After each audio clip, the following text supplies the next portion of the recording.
Hi there, my name is Phixfox and welcome to Heroes of Might and Magic Olden Era. This video is going to be focusing on the Primal School of Magic that you will find in Heroes of Might and Magic Olden Era. We've already covered Daylight Magic and Arcane Magic, and in a future video we will cover Nightshade. So for now, let's take a look at the spells from the Primal School of Magic. Primal Magic is mostly about doing damage to your opponents and making sure that they have a really bad time. If you invest in this School of Magic, you are going to have Storm, Earth, and Fire. Heed your very call. And starting off in the Tier 1 spells, we're going to have Lightning Bolt.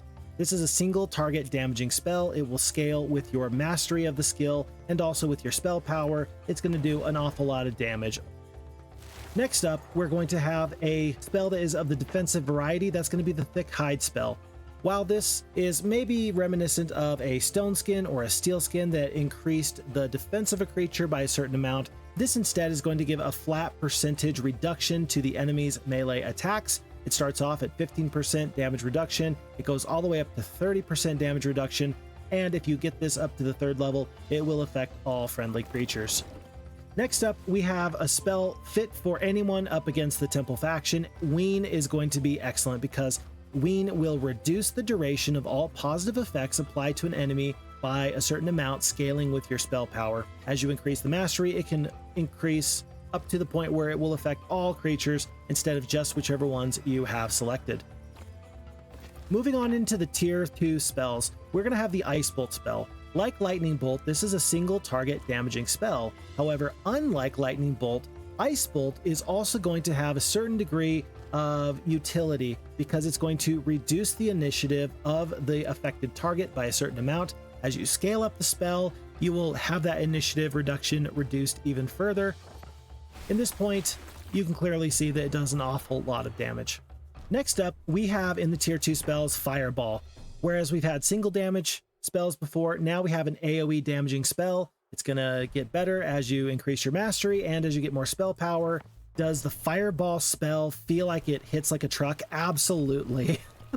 And as you can tell, anytime there is an enemy with lots of terrain here, the enemies are going to be at risk at clumping up so that you can do additional damage. This is maybe my all-time favorite spell effect. Thus far anyway, I think it absolutely is. Just like feel the weight, feel the gravity of the spell as it hits this group of creatures. That's pretty good. I like that a lot. Next up, we're going to have something of a utility spell. This is going to be the Crystal Crown spell. This is going to allow you to place obstacles on the battle map that have to be destroyed in order to become passable terrain again. They will expire after a certain amount of time, but ultimately you can terraform the map to your specifications. And even against these flying raw shelf, I can still do something nifty here. I can make a little alcove for myself, and I can send my creatures in behind my neat little cave wall here. As you level up the spell, it'll take not just 1, but 2 hits to bring down these impassable terrain objects. And so in this way, we can maybe prevent some damage. We can hide just a tiny bit.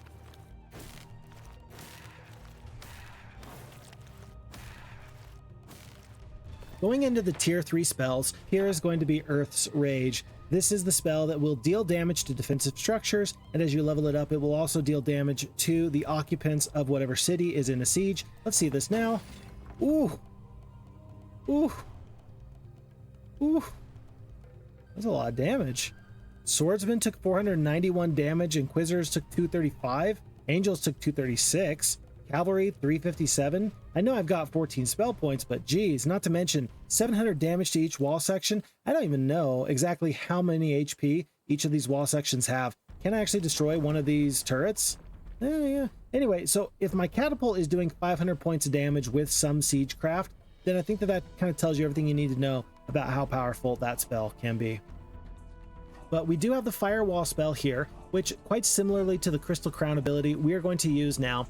This is just what you would expect from the previous Firewalls and other iterations of Heroes of Might and Magic. It will make hexes on the battlefield burn, and any creature that steps into those burning hexes will take damage. Very important to note that these flying creatures here, for example, can fly over the flames without there being issues, but you can always position yourself in a place where the enemies are still going to take some damage. I'm going to make these 3 flames be alight. I'm going to fly over the fire myself, and then the enemies are going to try and do damage to me, and they are all going to die one by one in the fire. I don't know what that guy's problem was, but he should have thought better about that. Next up, we have the Stone Fangs spell. This is going to allow you to do damage to multiple enemies as you increase your mastery with the spell. You're going to get additional targets and additional damage, but essentially this is going to be damage to multiple targets as you so desire. I have 1, 2, 3 stacks of damage I'm going to do just like so, and that's going to take us out of this battle. Next up, we have a spell that I really love. This is going to be the Cave In spell. Cave In is going to cause a barrage of rocks to fall from the sky, dealing damage to the creature affected, and then all around that hex, there's going to be these objects, kind of like with the Crystal Crown ability. It's going to make it so you can get through these objects on this battle map if you devote the time to attack them with a melee attack. But over time, this can get a big damage, and more importantly, it can prevent an enemy from moving all around. In this case, we did enough damage to kill the creature there, but otherwise they would have been stuck behind all of these new impassable bits of terrain. Next up, we have the Chain Lightning spell. We are into the tier 4 spells. Chain Lightning is going to be a multiple unit damaging spell. You will take the spell, you will click on it, and wherever you click, that's going to start a chain reaction where one lightning bolt is going to land, and then another, and then another, and then another. Starting off with the max amount of damage, and then reducing the damage dealt to the next creature by half until the spell runs out of power. Excellent, lovely, wonderful. Next, we have the Circle of Winter spell.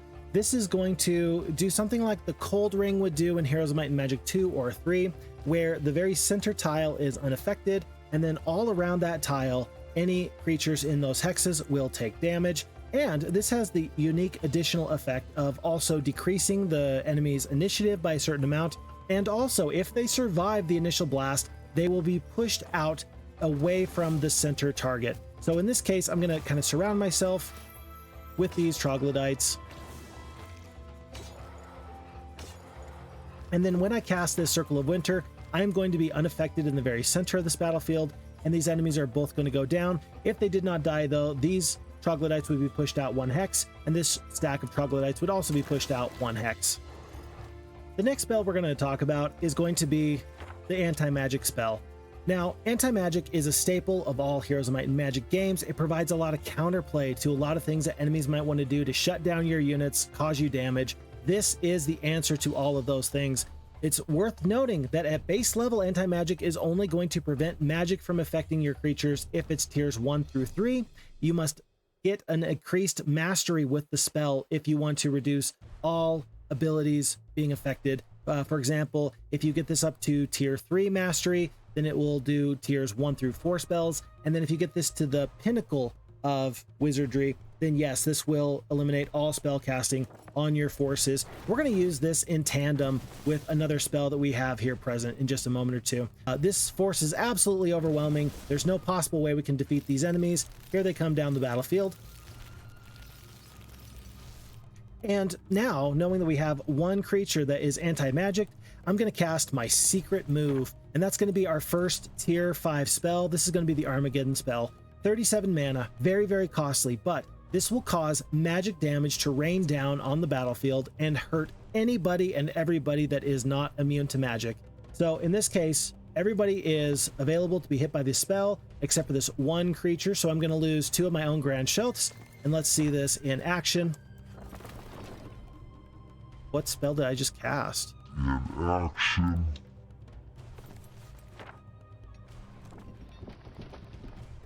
Absolutely overwhelming odds, but we do have ourselves this anti-magic on. Tier 5 spells cannot impact us. Let's make this happen.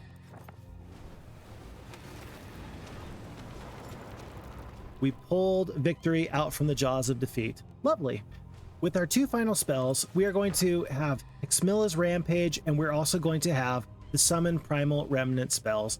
I'm going to use Summon Primal Remnant in this case. I will summon a stack of the Primal Remnants. As we increase our mastery of the spell, we're going to get additional spell power multiplication, and also the summon stack can use active abilities if we get this up to tier 3 mastery. These are good quality units. These are 50 hit points. These have 20 attack, 26 defense, 12 to 13 damage, very, very consistent. They're embodiments, so it's important to note that some spells do not necessarily affect them. They are melee attackers, and they have the ability to increase their own hit points by 20%, and also They can make sure that their nearby adjacent friendly creatures have 20% extra HP as well.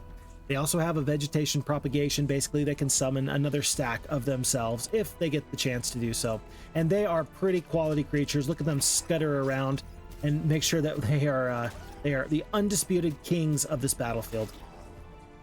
And finally, we are going to have Hixmilla's Rampage. It's important to note that this stack of 5 of these Agashoth Riders are only going to kill about 5 to 6 of these troglodytes that are of the infernal variety, so 5 to 6 doing 43 to 50 damage.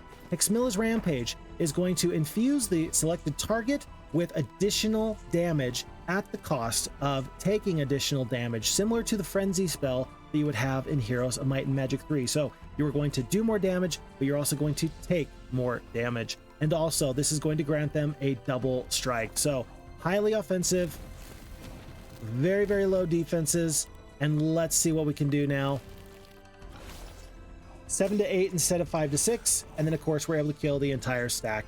So compare that with the damage from just one of the Shoth Riders.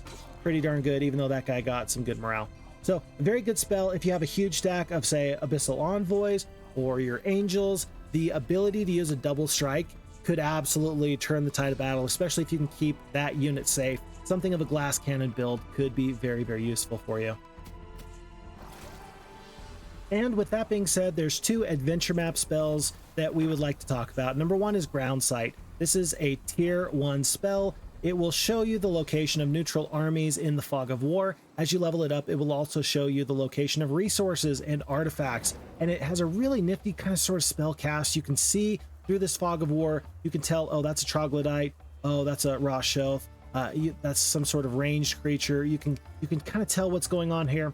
This spell early on can help you plan your battles. It can tell you where you ought to go in order to get what you need. So a really cool spell on the adventure map.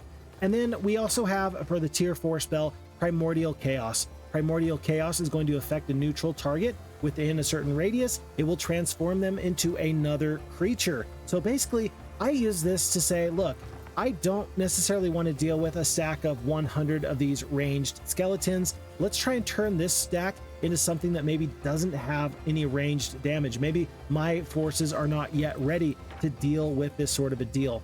So we're going to click on the spell. We're going to change the targeted group.